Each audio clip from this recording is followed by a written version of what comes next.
স্বাগতম জনাইছোঁ পুনৰ অন্য এটি ভিডিঅ'লৈ। শ্বহীদ কনকলতা বৰুৱা। এটা সময়ত গোটেই ভাৰতবৰ্ষখন ব্ৰিটিছ চৰকাৰৰ অধীনত আছিল। ভাৰতৰ বিভিন্ন প্ৰান্তৰ লগতে অসমতো ব্ৰিটিছ শাসন চলিছিল। এই শাসনৰ বিৰুদ্ধে গোটেই ভাৰতবৰ্ষতেই তীব্ৰ প্ৰতিবাদৰ সূচনা হৈছিল। ভিডিঅ'টো আৰম্ভ কৰাৰ আগতে এটা কথা কওঁ যে যদি আপুনি জানিব বিচাৰে বহুতো নজনা কথা তেন্তে ছাবস্ক্ৰাইব কৰক আমাৰ চেনেলটো, লগতে বেল আইকনটো দবাই দিয়ক সকলোবোৰ নটিফিকেশ্যন পোৱাৰ বাবে। ভাৰতৰ অন্য ঠাইৰ লগতে অসমতো সংঘটিত হৈছিল ইংৰাজ শাসনৰ বিৰুদ্ধে এই প্ৰতিবাদ। জাতি, ধৰ্ম, বৰ্ণ, লিংগ নিৰ্বিশেষে সকলো ব্যক্তিয়ে এই স্বাধীনতা সংগ্ৰামত অংশগ্ৰহণ কৰিছিল। পুৰুষসকলৰ সমানে অসমৰ মহিলাসকলেও চাৰিবেৰৰ মাজত আবদ্ধ নাথাকি ভাৰতৰ স্বাধীনতা সংগ্ৰামত অংশগ্ৰহণ কৰিছিল। বহুতে এই সংগ্ৰামত প্ৰাণ আহুতি দিয়াৰ লগতে আন বহুতো চিৰদিনৰ বাবে খুনীয়া হৈ পৰিছিল। অদম্য সাহসেৰে ব্ৰিটিছৰ লগত যুঁজ দি প্ৰাণ আহুতি দিয়া অসমৰ এগৰাকী সাহসী বীৰ কন্যা আছিল কনকলতা বৰুৱা, যাক বীৰবলা নামেৰেও জনা যায়।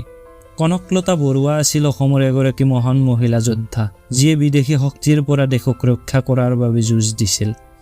1924 চনৰ 22 ডিচেম্বৰত অসমৰ দৰং জিলাৰ গহপুৰ মহকুমাৰ অন্তৰ্গত বৰঙাবাৰী গাঁৱত কনকলতা বৰুৱাৰ জন্ম হৈছিল।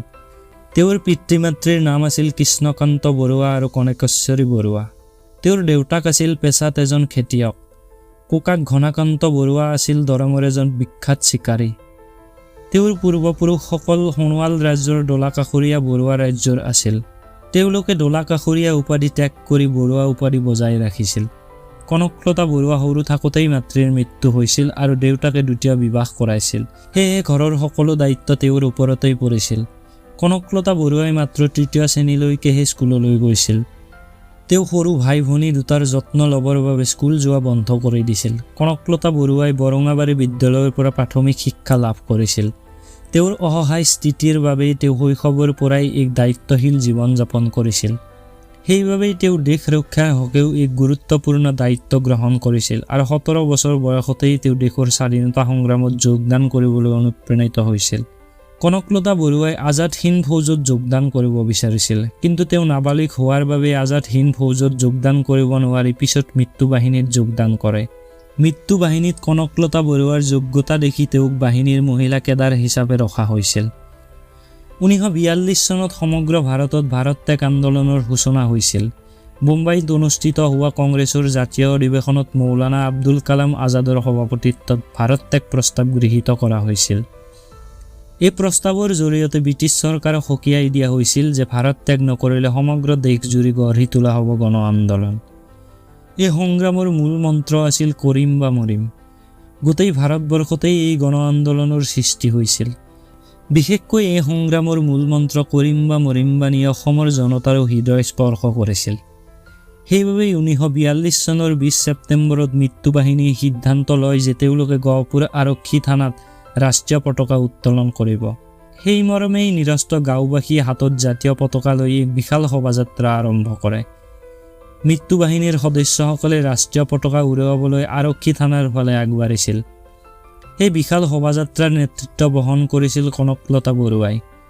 কনকলতা বৰুৱাই দলটোৰ নেতা হিচাপে ৰাষ্ট্ৰীয় পতাকা ধৰি আছিল আৰু শোভাযাত্ৰাৰ নেতৃত্ব দিছিল। কিন্তু গহপুৰ থানাৰ ভাৰপ্ৰাপ্ত বিষয়া ৰেৱতী মোহন সোমৰ নেতৃত্বত আৰক্ষীৰ এটা সশস্ত্ৰ দলে আন্দোলনকাৰীসকলক বাধা প্ৰদান কৰিছিল। ৰেৱতী মোহন সোমৰ অধীনত এক বিশাল আৰক্ষীৰ দলে শোভাযাত্ৰাটোক সতৰ্ক কৰি দিছিল আৰু কৈছিল যদি তেওঁলোকে তেওঁলোকৰ পৰিকল্পনা ইমানতে পৰিহাৰ নকৰে তেন্তে ইয়াৰ পৰিণাম ভয়ানক হ'ব। সতৰ্কবাণী শুনাৰ পিছতো অসমীয়া ডেকা গাভৰু থমকি ৰোৱা নাছিল। তেওঁলোকে তেওঁলোকৰ উদ্দেশ্য সিদ্ধিৰ হকে আগবাঢ়িছিল। কাৰো কথালৈ তেওঁলোকৰ কাণ সাৰ নাছিল, যাৰ বাবে আৰক্ষী থানাত জাতীয় পতাকা উত্তোলন কৰিবলৈ উদ্যত হোৱা আন্দোলনকাৰী দলটোক ভাৰপ্ৰাপ্ত বিষয়া ৰেৱতী মোহন সোমে গুলীচালনা কৰিবলৈ নিৰ্দেশ প্ৰদান কৰে। আৰক্ষীয়ে শোভাযাত্ৰাটোৰ ওপৰত গুলীচালনা কৰিবলৈ ধৰে।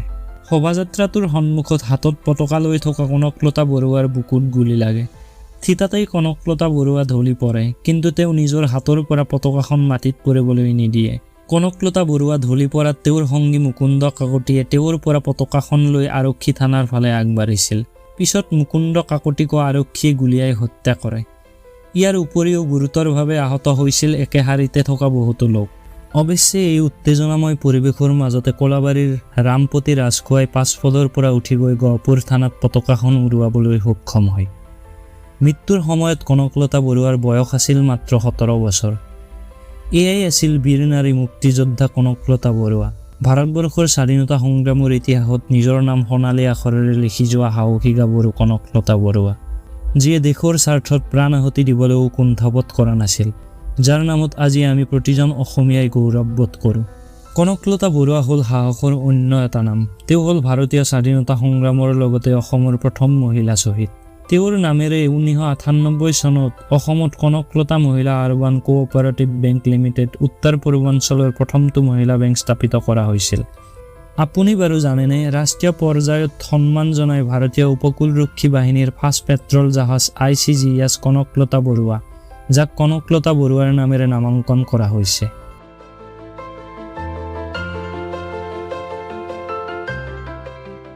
বন্ধুসকল, আজিলৈ ইমানেই। আকৌ লগ পাম এটা নতুন ভিডিঅ'টো যদি চাই ভাল লাগিল তেন্তে লাইক, কমেণ্ট আৰু শ্বেয়াৰ কৰিবলৈ একেবাৰে নাপাহৰিব। ধন্যবাদ।